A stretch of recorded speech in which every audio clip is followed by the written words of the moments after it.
Oilamiz sharoitini o'zgartiraman deb o'zingiz o'zgarib qolayotganingizni sezyapsizmi, aka? Bilaman, zo'r o'g'il bolasiz. Otammi, onammi, farzandlarimni sharoitini yaxshilayman deb tunu kun harakat qilasiz.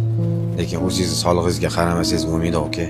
Har kuni 2-3 qilib xuliysiz, uyqungizni tayinlab, ovqatlanishingizni umuman gapirmasa ham bo'ladi. Xohlagan paytingizda, xohlagan joyda uni cho'qlab ketaverasiz. Bo'ldi-da, aka. O'zingizga ham ozgina qarang, ko'p emas, ozgina qarang. Sog'lig'ingizga qarang, sport bilan shug'ullaning, qarib ketganingizni qarang, aka. Chunki bu sharoitlarni yaxshilash uchun, ertaga kuch topib ko'chaga chiqishingiz uchun sizga kuchli tana, kuchli oyoqlar kerak, aka. Kelishdiga, aka, bugun uxlayroq yotasiz. Keyin uxlashga yotdimda o'zingiz bilan gaplashgan odatlaringiz bor.